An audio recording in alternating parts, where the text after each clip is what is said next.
வாக்கு கொடுத்த கர்த்தர் வாக்கு மாற மாட்டார். உனக்கு செய்கிறேன் என்று சொன்ன கர்த்தர் ஒருபோதும் பொய் உரையாத தேவன்.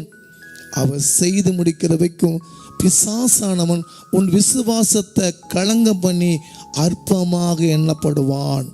ஆகினால்தான் இந்த ஜனங்கள், இஸ்ரவேல் ஜனங்களை 6 நாட்கள் இங்கே பேசக்கூடாது, முறுமுறுத்தக்கூடாது, மௌனமா இருங்க.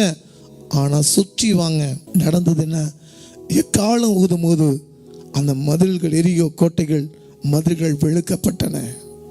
எல்லாரும் வெட்டி சாய்த்தார்கள். இதை பார்த்து கொண்டிருக்கிற உங்களுக்கு நான் சொல்கிறேன், என்னால் 6 நாட்களும் உங்க சுய வேலை செய்யுங்க. 7ஆவது நாள் ஆண்டவர் சமூகத்தில் பரிசுத்தமான ஓய்வு நாளை நீ ஆசீர்வதிப்பாயாக, நீ பரிசுத்தப்படுத்திக் கொள்ளுங்க. தேவன் ஒரு காரியத்தை உங்களுக்கு செய்து முடிக்கிற வைக்கும் மௌனமாய் ஜெபித்து ஜெயம் எடுங்கள். உங்களுக்கு எல்லாத்துக்கும் ஒரு வாக்குத்தத்தத்தை கொடுத்திருப்பார்.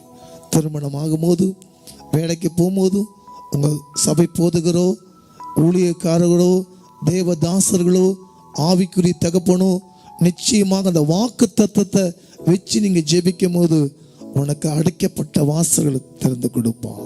துதியில் மத்தியில் வாசம் செய்த தேவன் இன்றைக்கு பார்த்து கொண்டிருக்கிற அருமையான கர்த்தருடைய தேவ ஜனமே, உங்கள் வழிகளை கர்த்தரே திறப்பார்.